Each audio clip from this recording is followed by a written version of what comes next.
another episode of Tools at Tea Time On Tuesdays. with Tim and Anna. Yes, and boy, I wish I was on the slopes right now, but we are in spirit, right? And Tim is getting some air. Watch him. All right, I'll so catch up someday, Anna. we are going to play a little game called Would You Rather. For you to, you can enjoy this game in any way you want, but to really enjoy it, you should try to be in grid view. This way, you can see everyone when we're ready to play. So this is something that we can do with you can do with your students on Zoom or Meets, but we're gonna just do have a little fun. So would you rather tools and tea time style? So, and this is where being on grid view will help you because you're going to vote with your camera. So, camera on, would you rather go a day without coffee? Camera off. Uh, Eat the school lunch. So, And to uh, turn your camera on and off, or to turn your camera on and off, you hit that stop video button on or off. It'll turn your picture on or off. so let's see. It looks to me like, Anna, we have most people in good teacher style. I'd say, what do you think? I think we have a majority who are got their camera off, which means they're voting for go a day without the coffee. Camera off would be, yeah, it would be school lunch. Oh, Uh, Go a day without coffee is camera on. oh, yeah. So the coffee is definitely, people don't want to give up their coffee. Although there's some brave souls out there that are somehow doing this without being drug induced. All right, so here we go again. We are going to do this just a few more times. Um, would you rather get a Teacher of the Year award? You're going to leave your camera on, or get 5 extra vacation days. Your cameras will go off. So let's see. What do we have? Okay. I think I agree. I would rather have 5 days off. And we're glad there's still people striving for the Teacher of the Year award. I think you all probably deserve it, but I think you should get both. All right. So here's would you rather? Your cameras will stay on if you'd rather proctor a 3 hour test, and turn your cameras off if you'd rather grade papers for 3 hours. What will it be? Interesting. Okay. That's kind of a split vote there, don't you think? I know. Yeah, this is a tough one. I've been proctoring tests at my school, and none of it is fun, right? Right. Well, we could put a third option, poke your eyes out with a ballpoint pen, and I bet most people would choose that over either of the other two. All Uh, right. Your hair out. All right. Would you rather have a masseuse in the teacher's lounge, camera on for that one, or have a gourmet chef in the cafeteria? Turn your cameras off for that. Let's see what we have here. Ooh, some people prefer the masseuse. It's kind of a split. Ellen also wants to know if there's an option for both. All right. You can Yeah. go get your yummy food and then get a nice massage. All And right. and So Nadell says at least grading gets us connected with the kids, which I kind of agree, Nadell. I hope you enjoyed that. You can use cameras on, cameras off, and probably some of you already do when you're online with your kids, and you can do it for just about anything. They can vote. You can do a defend your claim. We had that tool a little while ago, and then they can vote that way. But there's lots of ways that you can use that. So you can give it a try. So here's our roadmap today. We are going to have very important mail. I hope you guys are holding tight for this one, which will bring us to our this week's theme. And then I'm going to introduce you our very special guest and tool, and we will end with our community check-in. So Tim is going to read the fan mail for this week. Are you guys ready? Here we go. I'll put on my very best football player voice. Here we go. Oh boy. And hello. Hello, Tim and Anna. Well, I may be the GOAT as far as football is concerned, but teachers, they are really the greatest of all time. They work hard and man, they communicate with parents in such positive ways. If I win the Super Bowl on February 7th, I will donate my winnings to all the teachers in America. They deserve the best. Go Bucks! Tom, Giselle, Ben, and Vivian. Woo! Well, Tom Brady, that is wonderful. I think you guys need to go for the Bucks because he's going to give you some stuff, right? So that's wonderful. So that brings us to today's theme, which is connecting with parents in positive ways. And it is my pleasure to introduce to you Barb Haggerty. She's a third grade teacher at Pennock Elementary, and she has some special stuff to share with us today. So Barb, I am going to stop sharing so that you can share.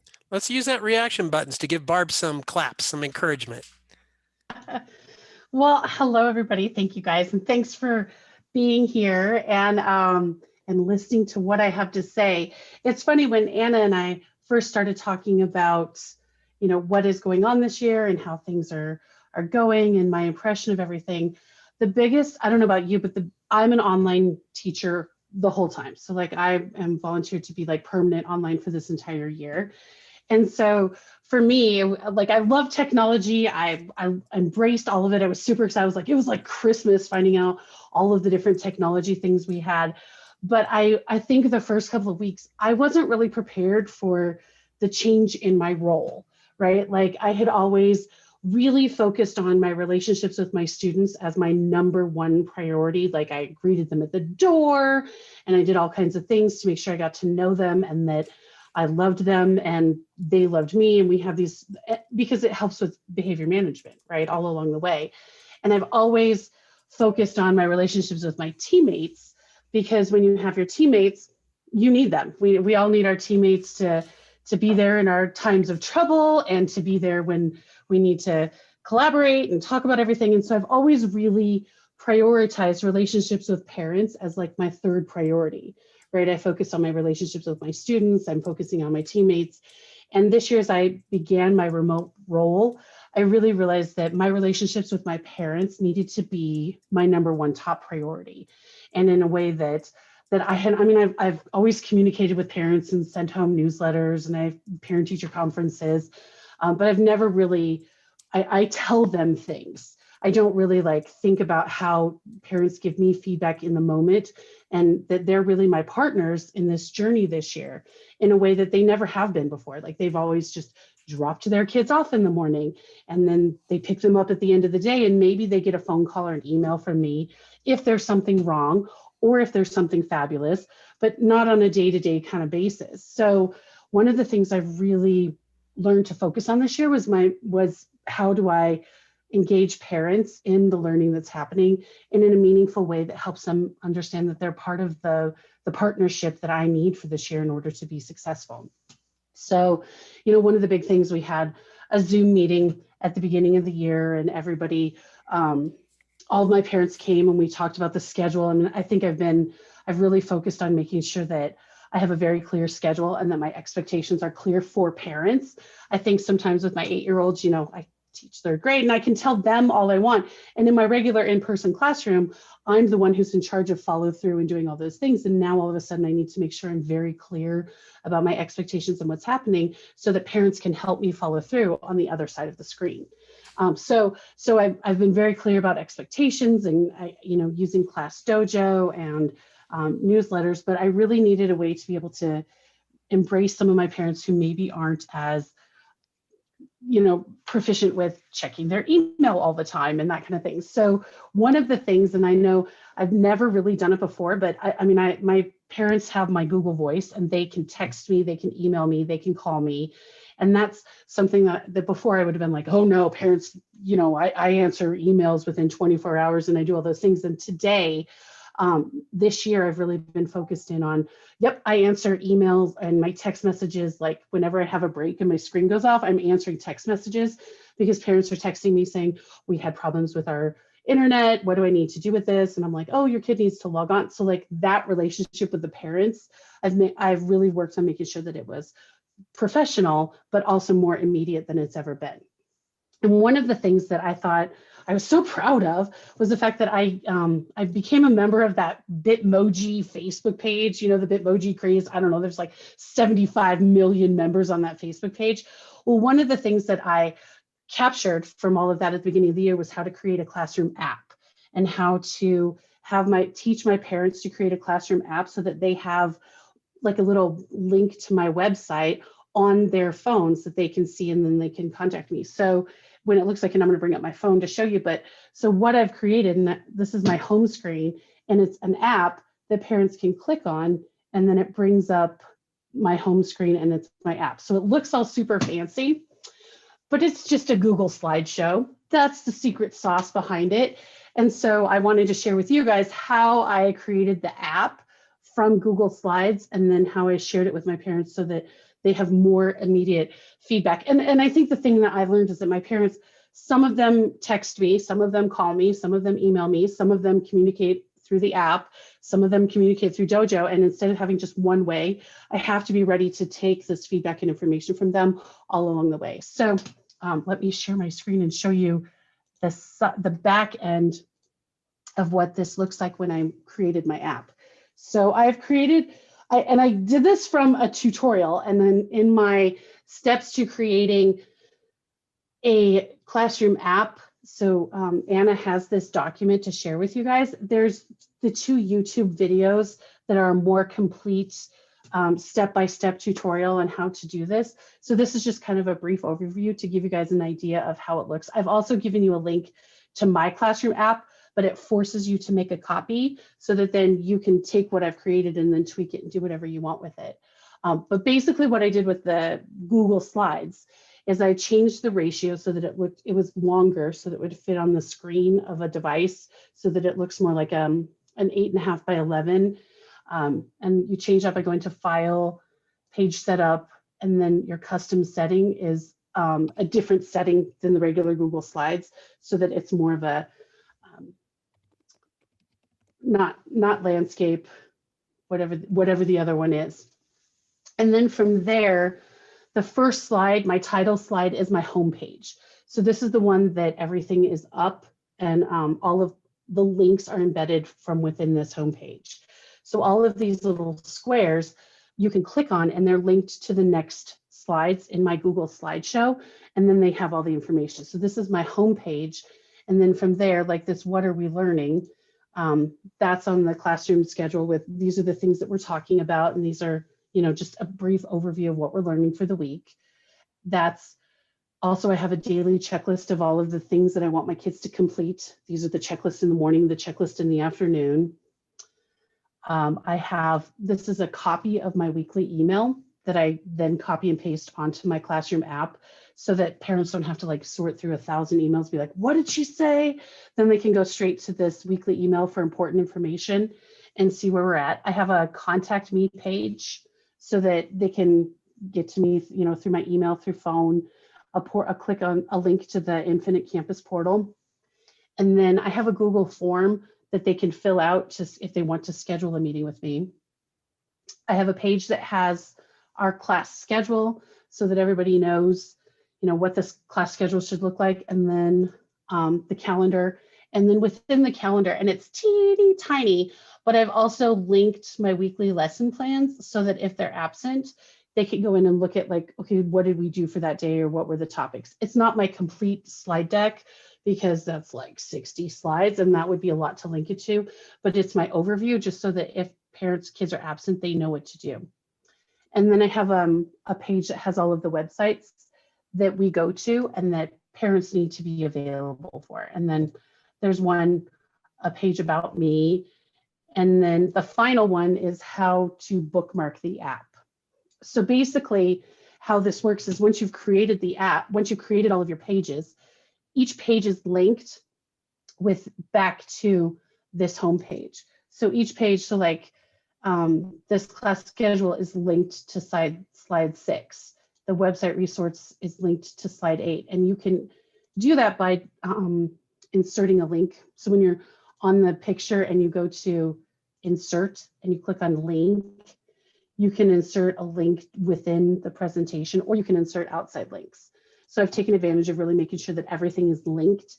And then on my each individual page, I have a home button that links them back to the first slide. So that navigation wise, they can go to whatever page they need, but then they can also get back to home. So they're not looking at it in normal presentation style of one right after the other. It's just where's the information that they need. So then after all of this was said and done, and I've linked everything and I got it all ready, then I went to file where you publish to the web. And when you publish to the web, you get the link. So that then how it looks like on their side when you give them the link is it doesn't come up with all of the formatting things. You're not sharing the document with them. You're sharing the link to the presentation version. So then I emailed out this link to all of my parents. And I said, you know, okay, you need to go open this up on your internet browser. And then at the very bottom of their, you know, when you have your iPhone up or your device up at the very bottom, you can bookmark to your home screen.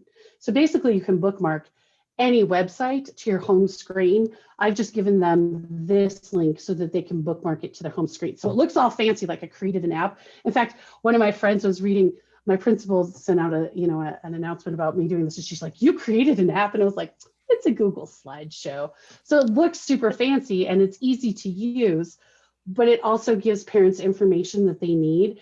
Because I think a lot of times, oh my gosh, what did she say? What time do you have to log back in? When's the meeting? All of those kinds of things helps parents help their kids be more successful. And so in all of it, that's my ultimate goal. So This that's is kind of. this is so cool, Barb. We did have one question about did parents have a hard time downloading it? No, because I put what I did was I get the link, and then at our Zoom meeting at the beginning of the year, I talked through that. Okay, I just put the link in the chat, pull it up down at the bottom of your screen, click bookmark. I feel like, you know, a third of my job every day is tech support anyways. And so then they just bookmarked the link onto their home screen.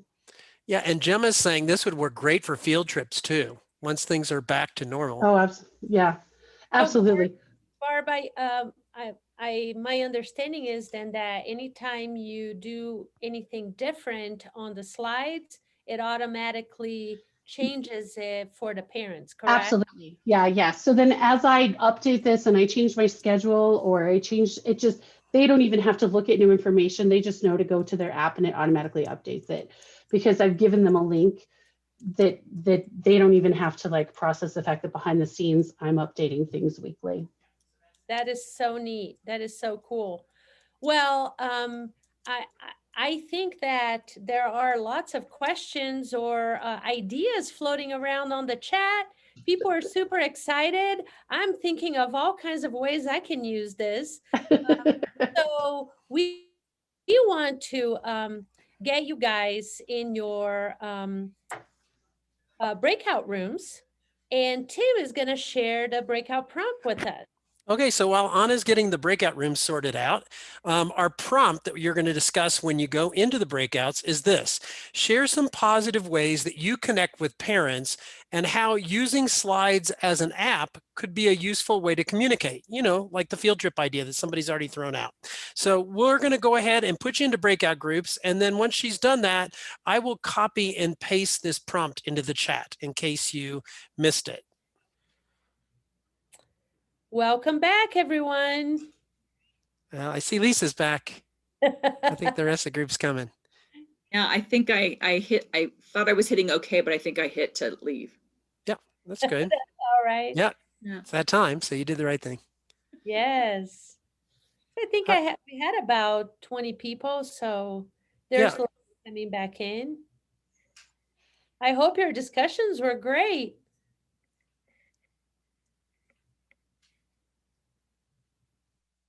It seems like everybody, we have our ways of communicating with parents and families, but we really do like this. This is really cool. And then some other ways to use it. Someone brought up at a conference like that, you could have something that kind of some of the interesting information that you learned, that you could have it kind of on your phone for a little while so that you could familiarize yourself with the new information that you got.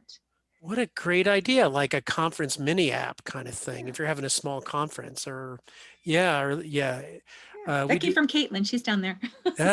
good idea, Caitlin. Yeah, or like we did an unconference recently, and that would have been an interesting option to use with your unconference. Right? Yeah. Or Well, science fairs. Science fairs. Oh, what a great idea. Good idea.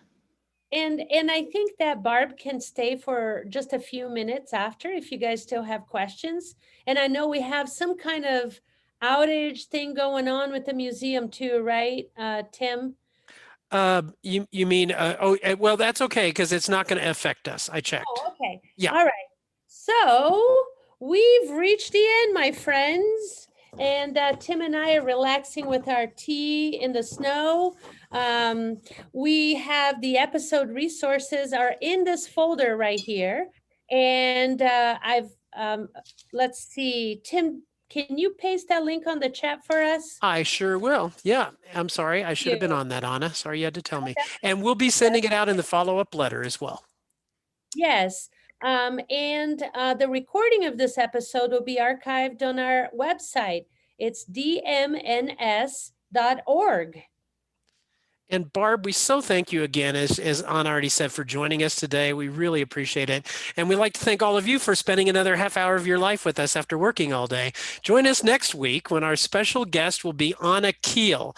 Anna is a mindfulness coach and blogger who really does a great job of communicating the work of a neuroscientist and educator named Dr. Dan Siegel. I don't know if any of you know Dr. Dan Siegel, the hand model of the brain, but he has come up with this great model to help us frame the way we think about kids and the way we intervene on a social emotional level with them. So she's a national presenter and we're really lucky to get her. She's done blogs for PBS.